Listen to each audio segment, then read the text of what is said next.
Growing up, I had dreams and aspirations, but always felt like the kid that didn't fit in.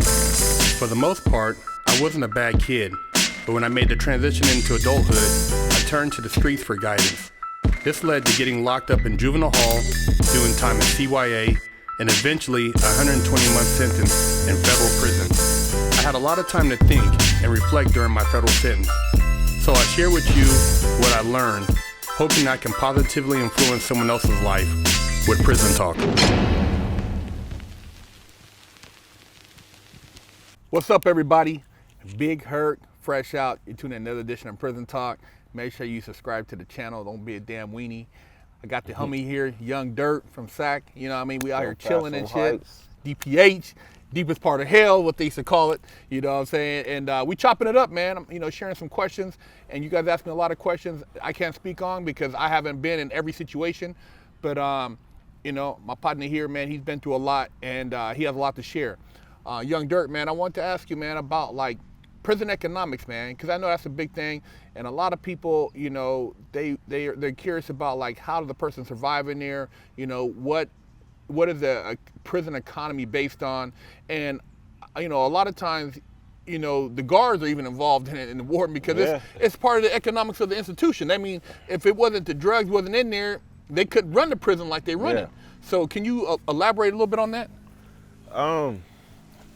Without exposing too much. We don't want to expose. Let them figure it out. But I can tell you about my experiences, so hopefully you get an idea. But basically, I'm a hustler by trade, so I do whatever it takes to achieve the best result. So I was in there. I sold crystal. I sold weed. I sold heroin. Whatever it was, because that's what makes the yard go. Because you have a yard of miserable, mad people looking for an escape. And they have jobs, like PIA jobs. Mm-hmm. I mean, they making big money. And what are the PIA jobs? Prison Industries Authority. There you go. So basically, that's like unicorn to feds. Right. So, because on the yard, you'll get a regular trade job, you're going to make 14 cents. But you get a PIA job, you're going to be making 50, 60, some people make $1 an hour. So, and that's where the money is. If they're bringing in 150 a month and they got a habit, I'm going to find out. So whatever your habit is, I want to make sure I can help you. So basically, I brought that mentality out here. I want to do it. I want to take that mentality, that whole chassis, and use it for something positive out here. Mm-hmm. Because people always told me in there, man, you hustle pretty damn good. You good, but you need to be doing legal stuff. So that's why I came out here trying to do it legal. So you were able to take a lot of the skill set you had learned as far as just through hustling in prison to make ends meet, and you basically, it's just flipping it out here to the legit world. Yes, because you're a businessman. In prison, I had to deal with Southsiders, whites, Bay Area. Now hold up. You're saying all these different races now. When it comes to drugs, everybody dealing with everybody. Everybody dealing with everybody. So it's a little different. So you got to be able to speak many different languages and be able to communicate effectively with these other races, because at any given time it can go bad. So your business got to be on the up and up as well as theirs.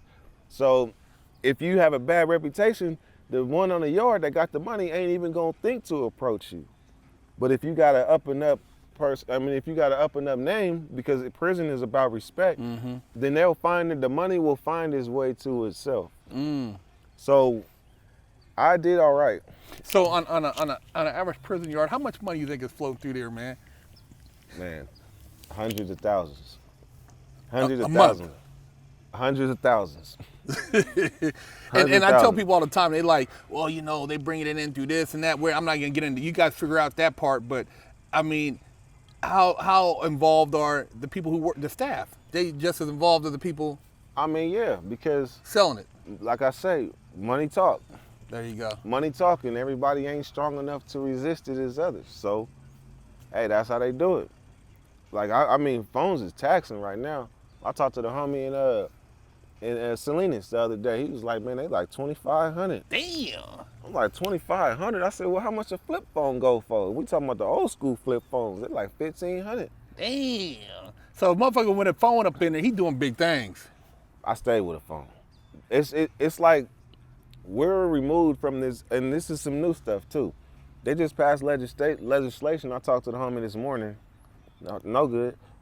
And basically, he said that they passed legislation where they're not gonna deny people that have life sentences that are getting out. They're not gonna deny you from getting out for a cell phone, for trying to reach out and talk to your loved ones. Yeah, because communication. Man, there was a time when they was banging us. We would get caught with phones in there. They was banging us and making us do 120 days that we can't get back.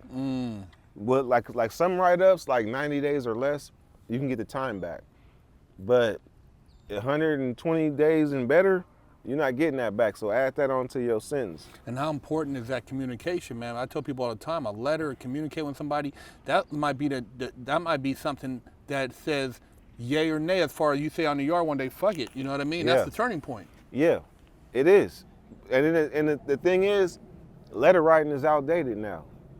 Letter writing outdated. So in order for us to keep up and be able to communicate effectively with our loved ones on the streets, you have to find somebody with a phone, or you have to get the money to get your own phone.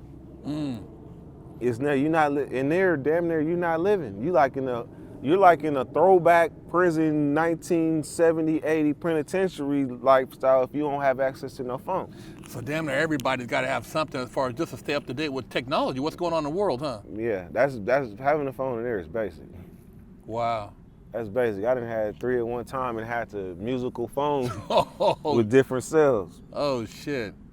So there you guys have it, man. I mean, you ask a lot about, economics, and I know, like, a lot of people think that just because you went through some hard times, you're not supposed to have bounce back, man. Like, people are like, Big Herc, you always talk about hustling. Why don't you talk about getting a job?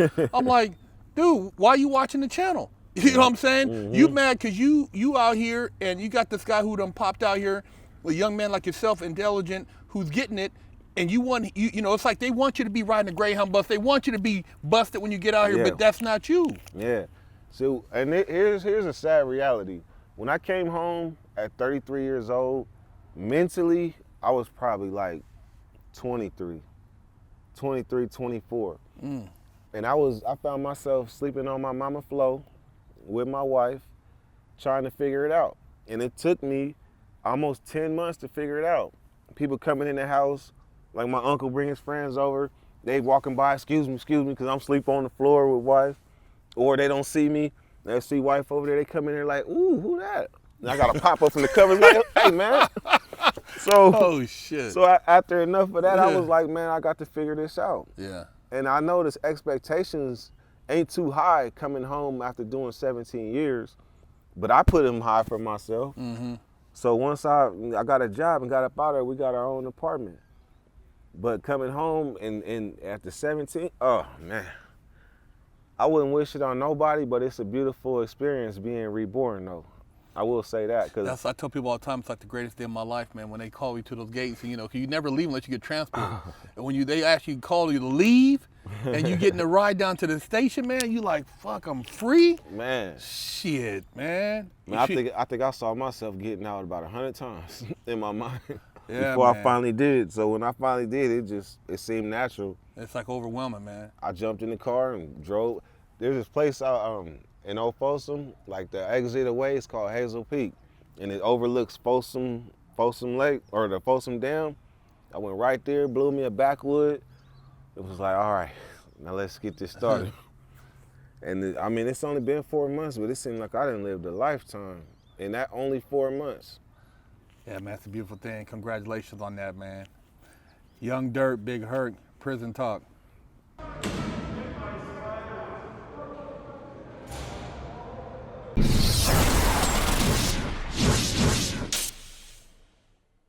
Lockdown's over. Get your yard time in. Exclusively at FreshOutSeries.com.